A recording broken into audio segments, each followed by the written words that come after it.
여기에서 먼저 바울은 말합니다. 교회가 어디에 서 있어야 될 것인가. 그래서 여기 말하는 대로 20절, 너희는, 즉 교회는 사도들과 선지자들의 터 위에 세우심을 입은 자라.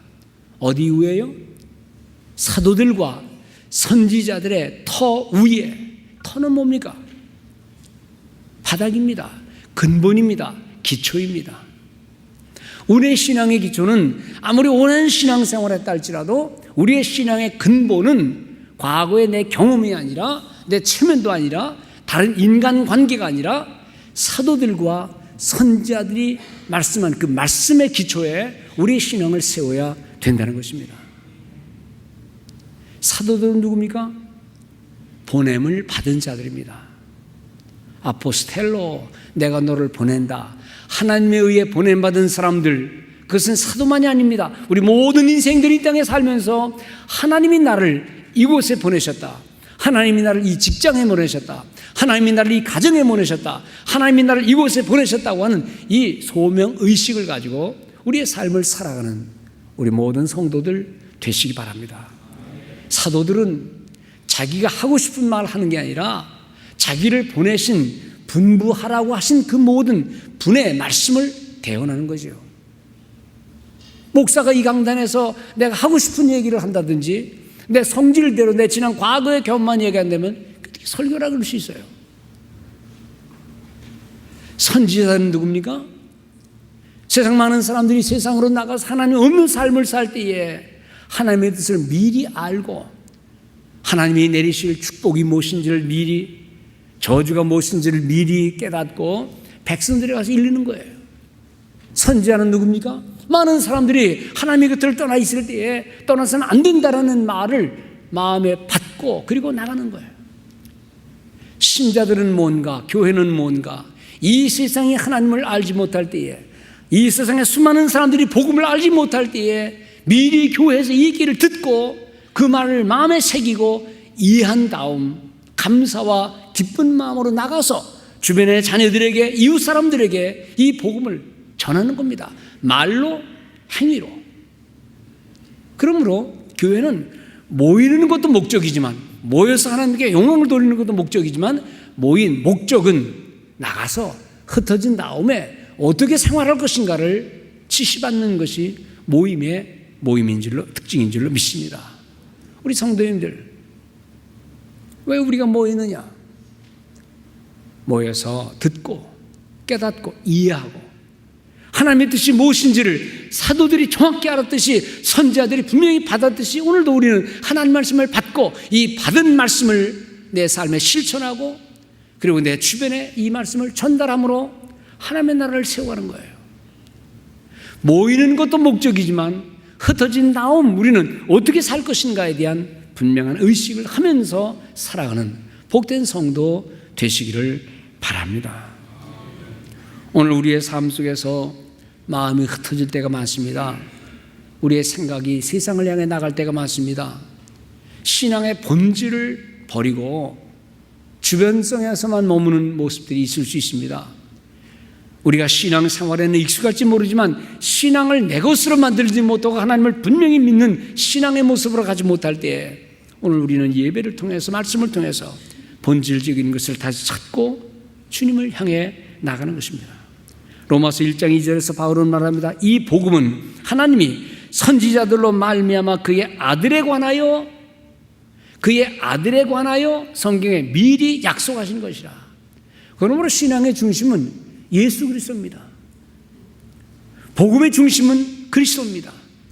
그런데 교회를 다니는 사람들에게 복음이 중심이 되지 못하고 인간관계가 중심이 되고 사업의 문제가 중심이 되고 나다라고 하는 나를 드러내는 것이 문제가 이 중심이 될 때는요, 신앙은 흔들릴 수밖에 없는 거예요.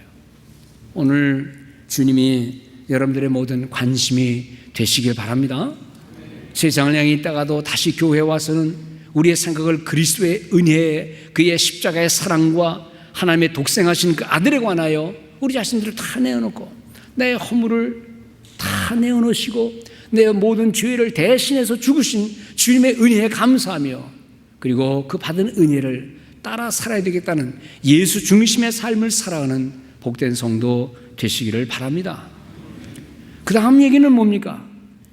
여기 보니까 그리스도 예수께서 친히 모퉁이 돌이 되셨느니라. 모퉁이 돌, 영어로는 코너스톤입니다. 코너스톤. 이것은요, 옛날 먼 고대의 건축법과 관련되는 겁니다. 지금은 땅을 깊이 파고 콘크리트를 하고 그 위에 집을 짓지만 먼 옛날에는 그런 법 없었어요. 그냥 땅을 고르게 한 다음에 가장 중심되는 곳에 큰 주춧돌, 모퉁이 돌을 놓고 이 코너스톤을 중심으로 해서 옆으로 이어서 돌을 잇고 위로 쌓고 옆으로 또 가고, 이 코너스톤, 중심되는 돌, 이것은 건물의 중심입니다. 그러므로 이 건물을 무너뜨리려면 딴 데 필요 없어요. 이 모퉁이 돌만 빼놓으면 그냥 무너지는 겁니다. 반대로 이 모퉁이 돌이 든든히 있으면 우리는 이 모퉁이 돌에 의지하여 든든히 설 수 있는 거예요. 예수님은 안 변하십니다. 예수님은 기초입니다. 근데 우리는 늘 변하려고 그래요. 그러므로 움직이고 낙심하고 속상하고 마음 상할 때에 이 모퉁이 돌이신 예수 그리스도께 더 가까이 나가서 그분에게 모든 걸 의존하면서 나가는 그런 성도의 모습, 그분이 우리 신앙의 코너스톤이다. 그분 앞에 무릎을 꿇고 그분의 은혜에 감사하고 그분을 위해 살고, 내가 왜 여기 있느냐, 내가 왜 살아야 되느냐, 그리스도를 위해 살고 복음을 위해 살기 위한 다양한 모습들을 우리 성도들이 입으로 고백하며 살아가는 복된 삶이 이어지기를 바랍니다. 우리 아이들이 여기서 토요일날 새벽에 올라오면 이제 기도받으러 와요. 제가 기도할 때마다 먼저 얘기를 합니다. 너희들의 비전이 뭐냐? 아이들이지만 잘 못 알아듣겠지만 너희들의 비전이 뭐냐? 처음에는요, 저는 너스가 될 거예요. 저는 닥터가 될 거예요. 저는 엔지니어가 될 거예요. 저는 티처가 될 거예요. 이렇게 얘기해요. 내가 그럽니다. That's not the vision. 그것은 job이라 그래, job. 비전은 뭐냐? 그 job을 통해서 어떻게 하나님을 위하여 살까? 어떻게 하나님 앞에 영광을 돌릴까? 그래서 닥터가 되어서 불쌍한 사람을 돕고 하나님 앞에 감사하고, 너 선생님이 되어서 아이들을 잘 가르쳐서 하나님을 잘 믿는 아이들을 만들고, 비전이라는 것은 짭을 통해서 이루어질 그 뭔데 너를 통해서 하나님의 영광이 드러났으면 좋겠다. 여러분들, 우리의 모든 삶을 통해서 어떤 구차한 모습이든 어떤 속상한 일이든 그 모든 일을 통하여 하나님께 영광을 돌리는 복된 성도들 되시기를 주의 이름으로 축원을 드립니다. 코너스톤이에요.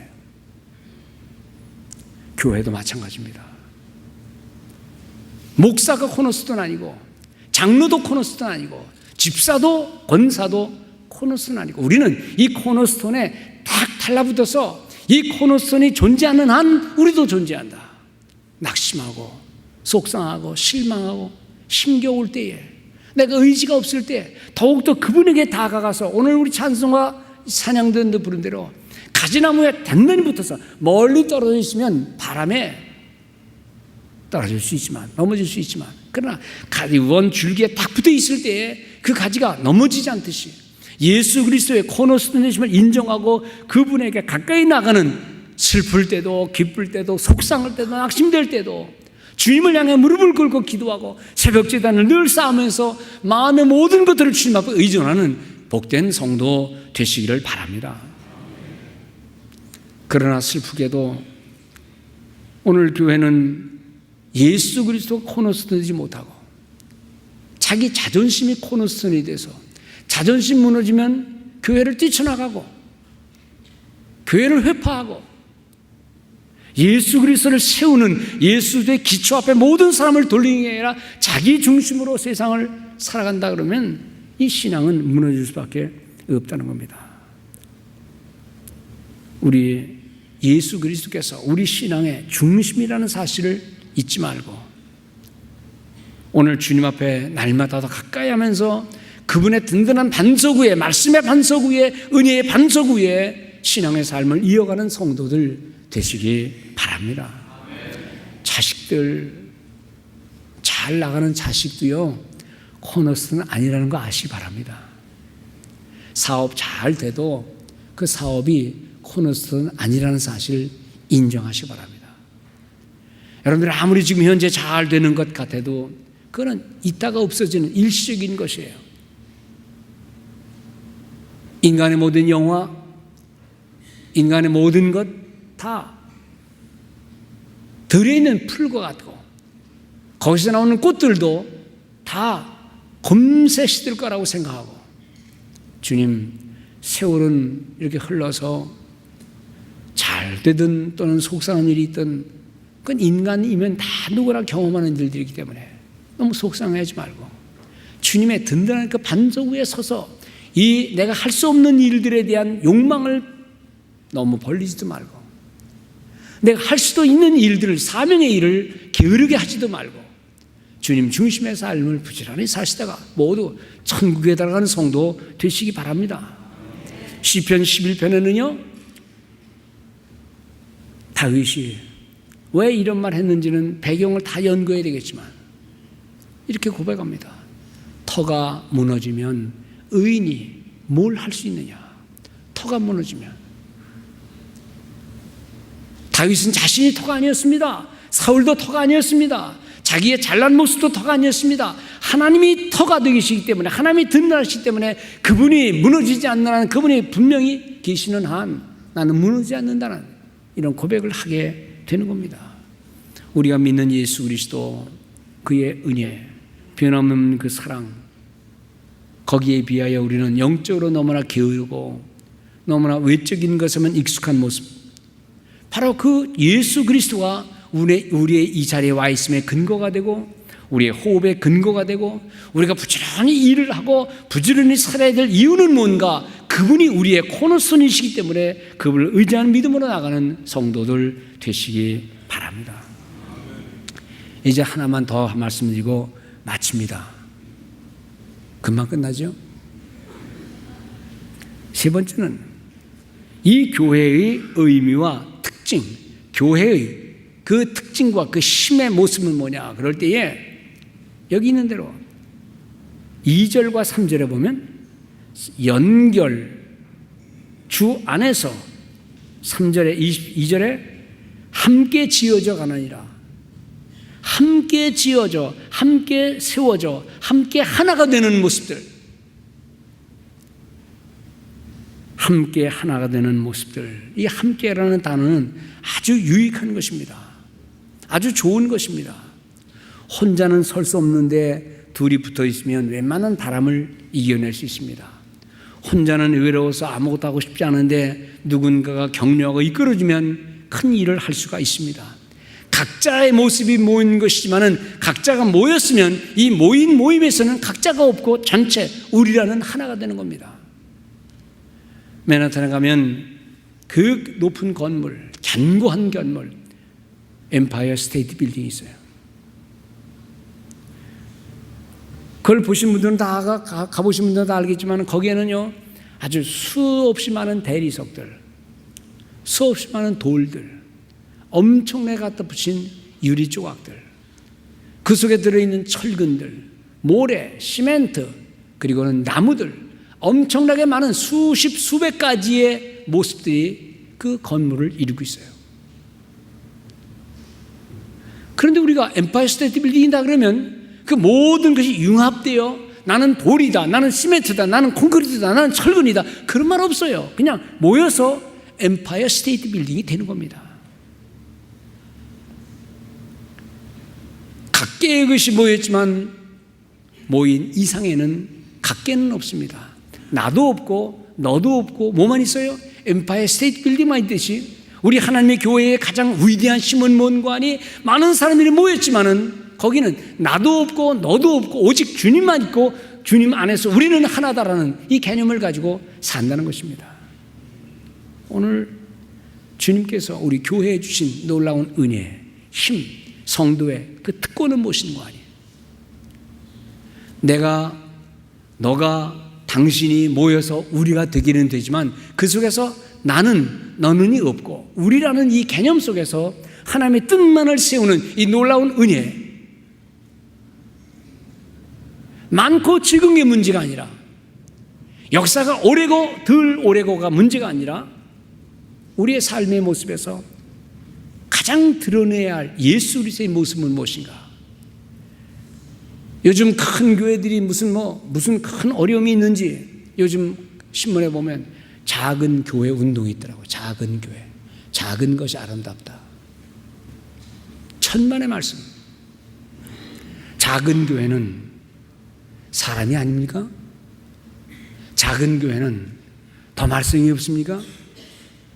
많든 적든 한 개인 속에 목사와 장로와 집사와 권사와 성도의 마음 속에 내가 아닌 예수 그리스도가 들어있는 그런 심령들이 모이면 10명이 문제가 아니라 100명이 문제가 아니라 10,000명이 모여도 아무 문제 없지만 5명, 10명 모인 교회도 다 각자 내가 있다 그러는 그 모임에는요, 그건 온전한 모임이 될 수가 없어요. 숫자가 문제가 아니라 그 어떤 다른 외적인 것이 문제가 아니라 우리 속에 나가 아닌 예수 그리스도가 있는가, 내 자존심이 아닌 예수의 영광이 있는가, 이 믿음을 따라 살아가는 우리 모든 성도들 되시기를 바랍니다. 여기 함께 지어져 간다. 함께 성도들이 모여서 나 혼자 할 수 없는 일을 둘이 붙들어 살 수 있어요. 이상하죠? 이 교회의 계산 모습은요, 영적인 일은 한 사람이 하는 일을 둘이 모으면 두 사람 몫을 하는 게 아니에요. 둘이 모으면 3-4사람의 몫을 해요. 4명이 모이면 4명의 힘을 하는 게 아니에요. 6명, 7명의 일을 할 수 있어요. 힘주시고 격려하시고 하는 모습 속에서 나와 너의 한계를 극복하면서 큰 위대한 일을 할 수 있는 것이 교회의 능력인 줄로 믿습니다. 그런데 많이 모이면은요, 대개의 경우 목적이 희박해지는 거예요. 목적을 상실하는 거예요. 먹고 배부르면 배고팠을 때의 생각을 잊어버리듯이, 어디 갈 때 다르고 가기 전에 갔다 와서가 뭐 생각 다르다듯이 살다 보면 이런 경험 저런 경험 쓴맛 단맛 보면서 그러는 가운데서 끊임없이 하나님을 사랑하고 끊임없이 변함없는 순전한 믿음을 가지고 나가야 되는데, 사람들이 좀 세월이 오래가다 보면 자기의 본래의 모습을 잊어버리고 별거 아닌 인생이 교만한 인생이 되어 금방 없어질 육신의 건강, 금방 없어질 세상의 모든 물질의 부요, 거기에 의존하다가 그만 생애 가장 소중한 것을 잃어버린다, 이 말씀입니다. 많이 모이는 것 좋은 겁니다. 그러나 본질을 잃지 말고 하나님의 중심의 삶을 잊지 말고 괴로울 때나 기쁠 때나 성공했다고 생각될 때나 나는 지금 실패하고 있다고 생각될 때나 예수 그리스도 중심의 삶을 잊지 말고 복음 중심, 말씀 중심, 은혜 중심의 삶을 살아가는 복된 성도 되시기를 바랍니다. 모이는 것도요, 착하고 선한 사람들이 모여야 돼요. 믿음을 가진 사람들이 모여야 돼요. 냄새나는 쓰레기 하나는 별거 냄새 안 나는 것 같지만은요, 쓰레기들이 모이면 냄새가 진동합니다. 악한 사람들이 모이면 온갖 나쁜 계략을 다 쏟습니다. 그리고 신자 아닌 듯한 생각을 할 때가 있단 말이에요. 반면에 마음이 착하고 성령이 충만하고 하나님의 은혜에 젖어들기를 좋아하는 사람이 있으면, 그런 사람들이 모이면 2명 모이면 3-4명이 일을 하고 4-5명이 모이면 7-8명의 몫을 하는 거예요. 100명이 모이면 200명이 역할을 할 수 있는 것, 놀라운 주의 은혜인 줄로 믿습니다. 한 사람 소리 질러봐야 무슨 소리 나겠어요. 그런데 함께 모여 합창을 하게 되면 그 웅장한 소리, 노래 물론 한 악기도 의미가 있겠지만 같이 모여서 오케스트라의 그 합한 모습 속의 소리는 너무나 많은 아름다움을 보게 된다는 겁니다. 교회의 아름다운 모습이란 뭐냐? 내가 여기 있다라고 말하는 게 아니라 우리가 여기 있습니다 라고 말하는 그리스도 중심의 모습에서 그리스도가 계시기 때문에 서로 이해하고, 그리스도가 계시기 때문에 서로 아끼고, 그리스도가 계시기 때문에 서로 인정하고 사랑하는 모습에서 부족함이 내 눈에 보이는 게 아니라 내 눈에 하나님의 사랑으로 감싸는 놀라운 은혜에 함께 하나가 되는 축복의 사람들 되시기를 바랍니다. 그런데요, 바울은 이제 결론적인 얘기지만 바울의 이 우리라는 개념은 우리가 생각하는 우리의 개념은 아닙니다.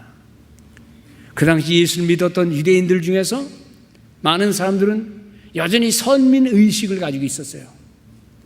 그리고 우리라 그럴 때에 우리 로마 사람들 또는 우리 유대인들. 근데 바울은 지금 여기 우리라는 개념 속에서 함께 된다는 말을 얼마나 넓게 잡고 있는지 오늘 본문 에베소서 2장을 읽었는데 에베소서 2에 이어나가면서 에베소서 3장 4절 이후에 보면은 3장 6절을 보면 이제 이 우리의 개념이 얼마나 넓어지는가를 알게 됩니다. 에베소서 3장 6절을 다 같이 화면을 보시든지 또는 성경을 읽으시든지 다 같이 봅시다. 3장 6절입니다. 시작. 이는 이방인들이 복음으로 말미암아 그리스도 예수 안에서 함께 상속자가 되고 함께 지체가 되고 함께 약속에 참여하는 자가 됨이라. 화면은 왜 안 띄워집니까? 에베소서 3장 6절.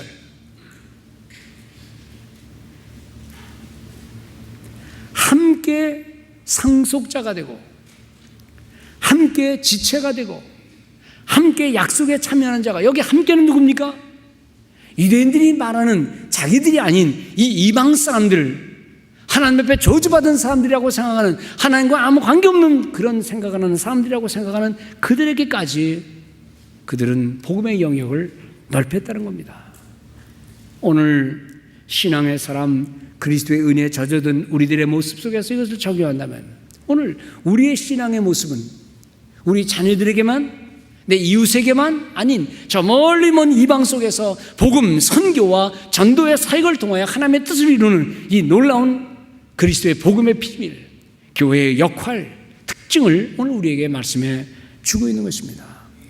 신앙의 아름다운 모습은 뭐냐? 나와 너가 우리가 되고 그들이 우리와 하나가 되고 우리의 영역을 넓혀서 저 하나님 나라에 넓혀져가는 이 놀라운 모습을 통해서 교회의 놀라운 은혜가 있는 줄로 믿습니다. 저 화면을 다루신 분이 충청도 사람인 것 같아요. 천천히 다룹니다. 충청도에서 오신지 모르지만 한번 봅시다. 다 같이 읽겠습니다. 시작. 이는 이방인들이 복음으로 말미암아 그리스도 예수 안에서 함께 상속자가 되고 함께 지체가 되고 함께 약속에 참여하는 자가 됨이라. 영어에는요, heirs together, members together, 그 다음 sharer together, 함께 나누는 자예요. heir, 이 상속자입니다. 누군가 좋은 걸 남겼을 때에 혼자 차지하는 게 아니라 heirs together, 같이 나누는 거예요. 혼자 나 혼자 멤버다가 아니라 members together. 좋은 것 얻을 때에 서로 나눠주는 share together, 함께 나누는 모습들. 오늘 교회는 이걸 위해 존재하는 겁니다. 오늘 성도들이 우리가 신앙생활을 부지런히 해야 되는 이유는 누구도 소외되지 않고 누구도 제외되지 않고 누구도 사선 속에 있지 않고 다 하나님의 시선 속에 있어서 우리 장로님들의 시선 속에 성도가 들어가고 목회자의 시선 속에 성도들이 들어가고 권사님의 시선 속에 성도들이 들어가고, 그래서 병든 이들도 시선 속에 들어가고 어려운 사람도 시선 속에 들어가고 넘어진 자들도 시선 속에 들어와서 하나님의 시선 안에 모든 것이 합력하여, 심지어 바울은 말하기를 저 이방수 땅에 있는 사람들도 함께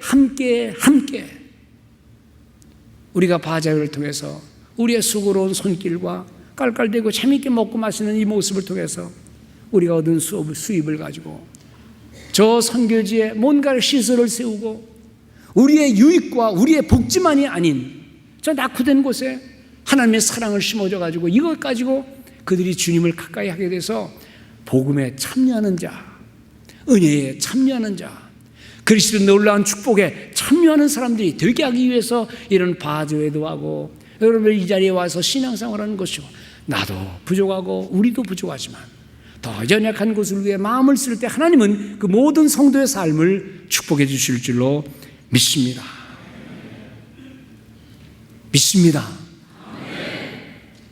교회는 하나님 말씀 앞에, 그의 은혜 앞에, 그분의 놀라운 주의 축복 앞에, 말씀 앞에 중심이 되어 나갈 때에 아무리 많은 사람도, 아무리 힘겨운 사람도, 아무리 지친 사람도 그 중심을 바라보면서 설 수가 있다는 사실을 믿으시기 바랍니다. 누가 중심입니까? 주님이 중심입니다. 말씀이 중심입니다. 그의 은혜가 중심입니다. 주의 몸된 교회가 중심입니다. 그래서 우리 개혁교회는 항상 그렇게 말합니다. 따라합시다. 예수 중심, 말씀 중심, 은혜 중심, 그가 세우신 교회 중심. 네. 이 중심을 잘 잡고 흔들림 없는 신앙생활 하면서 세상은 나를 넘어지게 할지라도 내가 주의 몸된 교회에 들어와서 은혜의 말씀을 듣고 서고, 내가 힘겨워서 넘어지고 낙심될 때에 말씀의 은혜의 힘을 입고 다시 서서 하나님의 영광을 드러낼 때에 그것이 교회의 아름다운 모습이요, 교회의 특징이요, 그 힘이 되는 줄을 믿고 이 힘을 의지해 살아가는 우리 모든 성도 되시기를 주님의 이름으로 축원을 드립니다.